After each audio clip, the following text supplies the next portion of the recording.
Hello and welcome to the Make Their Meals Count series of videos.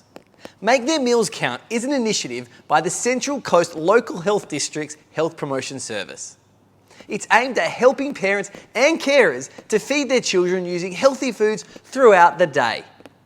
The recipes are basic, healthy, everyday meals suitable for children aged 4 to 8 and are easy to make with ingredients that are inexpensive and readily available.